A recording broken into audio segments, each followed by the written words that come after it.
This is the show dedicated to raising up the next generation of men of faith and character.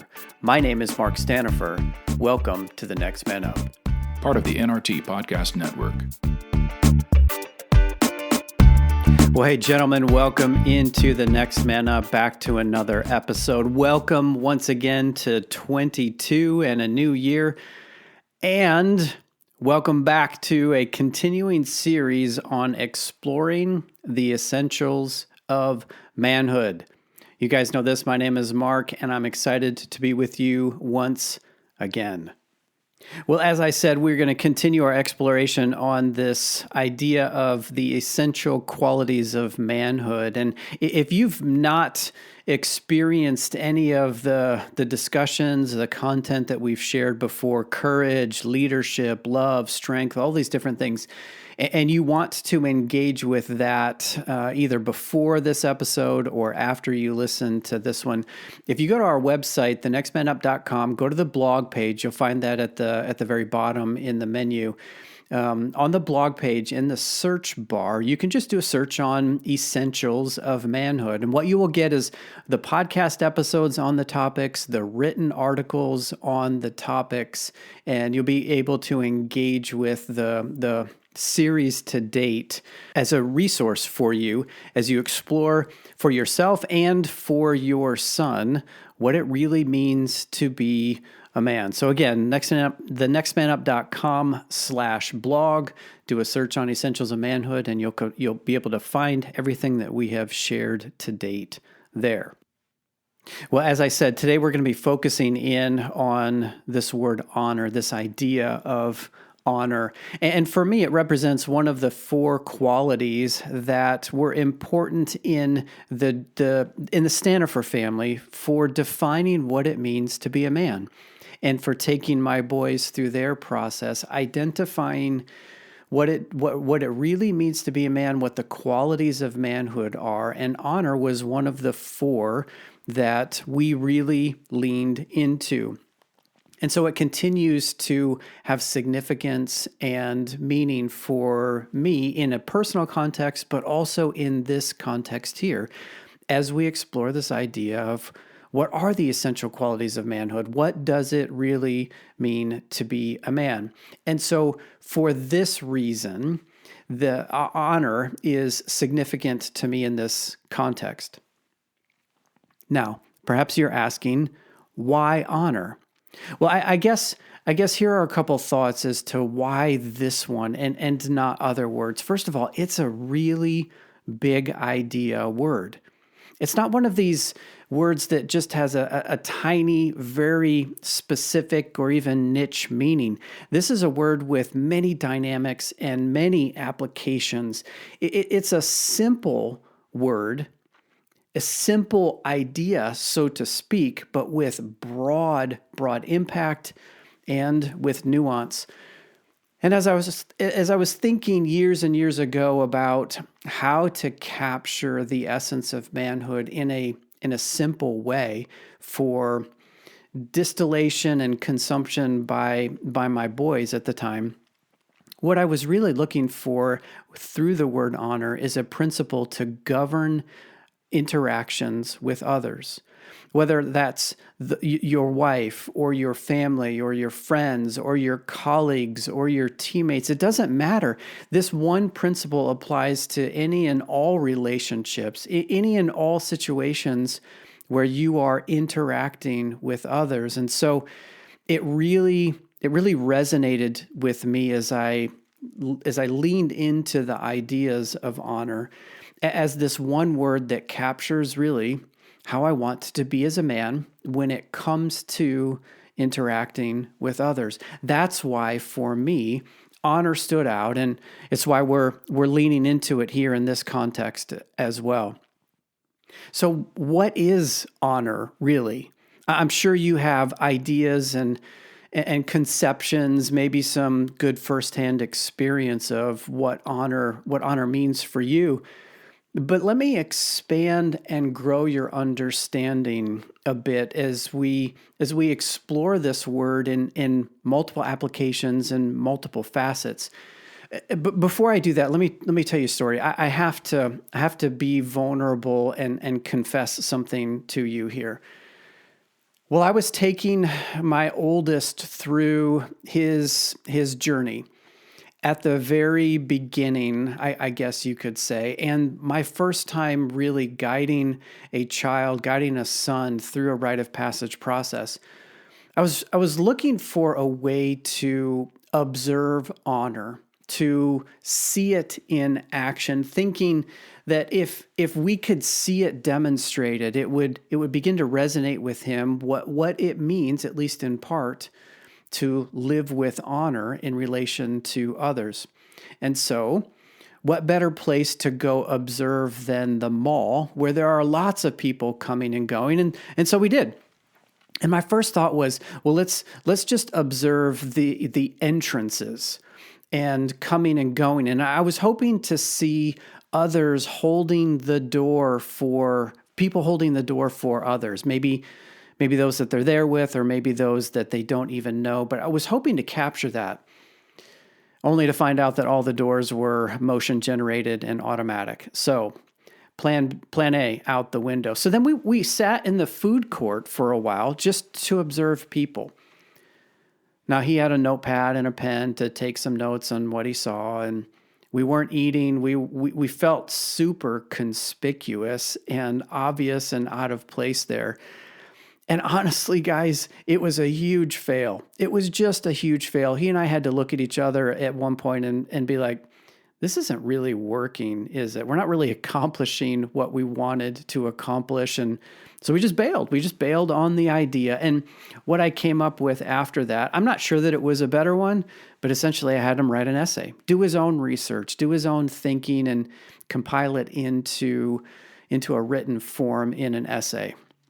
And yes, we are that homeschool family. I was the dad that did that to my kids.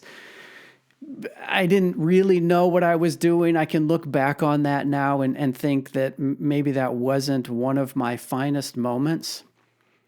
But I will tell you this, guys. That story aside, honor made its way into the vows that my son wrote for his wedding ceremony last year. So it stuck with him. The concept stuck with him, even if the way that we were trying to observe and apply it was a little bumpy and kind of fumbling my way through the dark. So what is honor? Well, let's start with probably the most common understanding. If you were to think about honor, even as you're thinking about it now, it's probably this idea of respect and esteem towards something or towards someone. It's likely what you think of first. And that's appropriate. Remember, I was looking for a word or a principle to represent how to interact, to govern interactions with others. So when you think about respect and esteem, it's totally appropriate when thinking about relationship with others, all of our relationships. And quite honestly, this gets difficult quickly, right? The people that you don't like, the people that are hard to give honor to, those difficult relationships, people that you don't even know necessarily. Maybe sometimes those are the easiest ones to honor because you don't know. But a principle to govern relationship with others, even though it gets difficult and can get messy pretty quickly. Respect and esteem is also appropriate when we think about God the Father. Like, that's kind of a Captain Obvious, no kidding moment.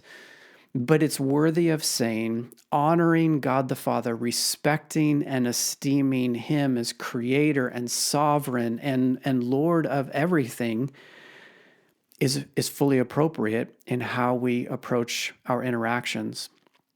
Let me also challenge you with this. Respect and esteem is also appropriate when it comes to ourselves, how we interact with ourselves, how we treat ourselves. What are your beliefs about who you are? Or your self-talk that nobody else hears but is on repeat in your mind over and over?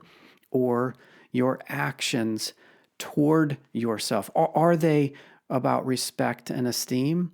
About honoring yourself and the valuable person that you are? Or maybe they aren't.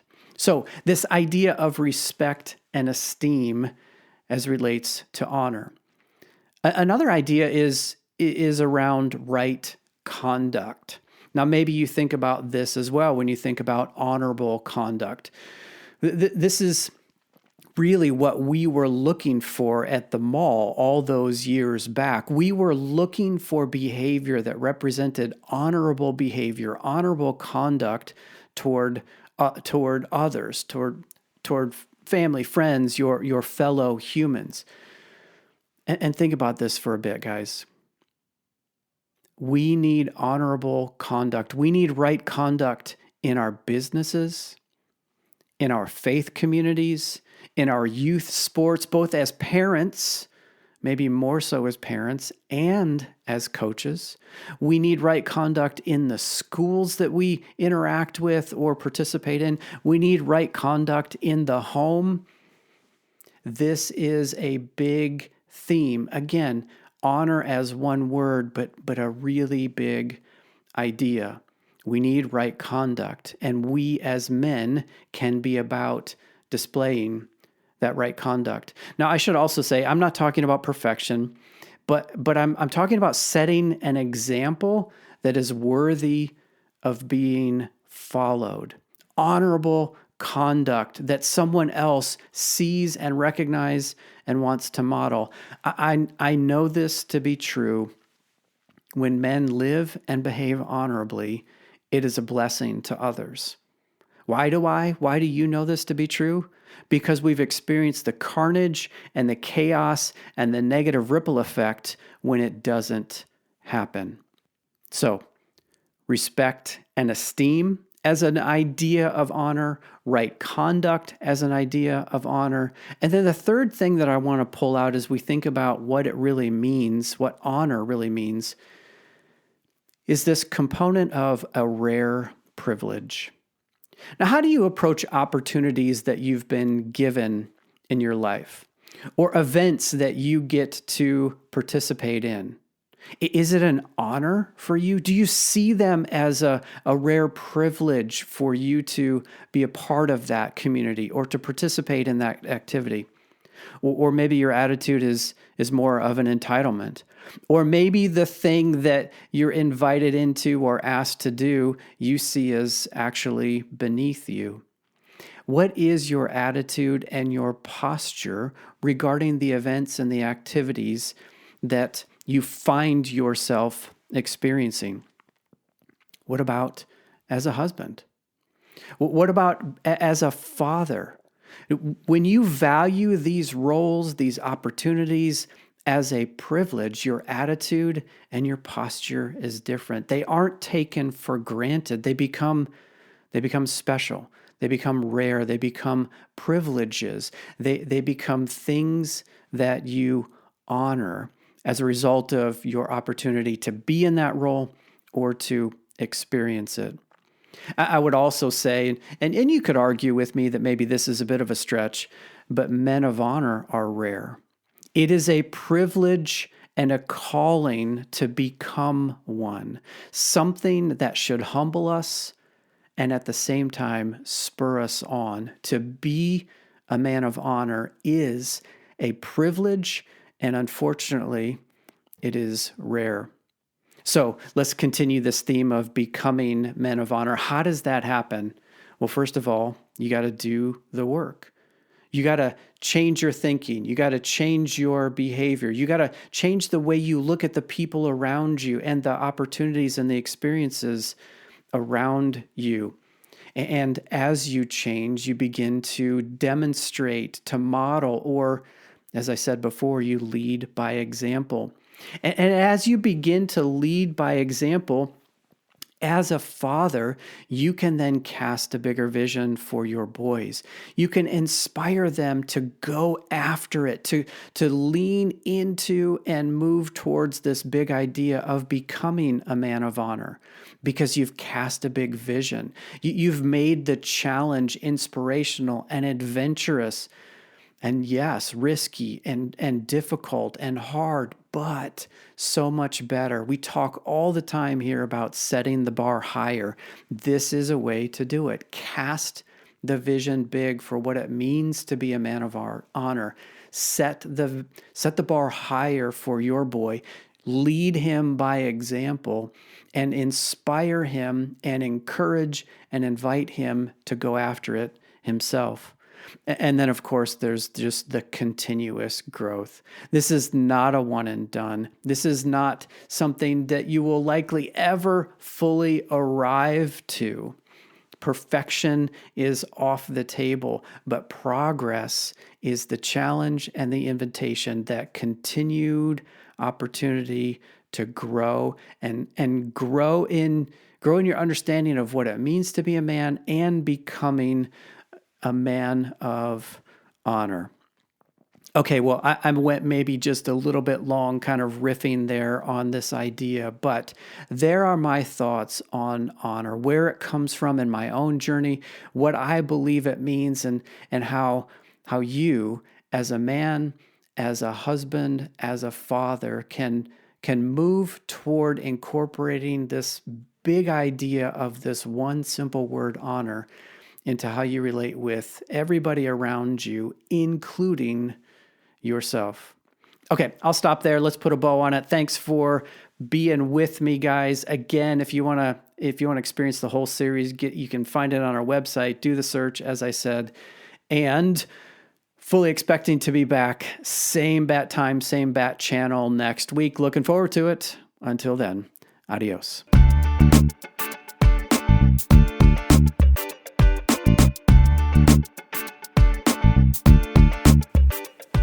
Hey listeners, thanks for journeying with us on this Next Man Up podcast. We would love to hear from you. Maybe you have a question or an idea, perhaps a topic for us to consider. If that's you and you want to reach out to us, you can get us at feedback@thenextmanup.com. That's feedback@thenextmanup.com. Again, we'd love to hear from you. Until next time, we'll see you later.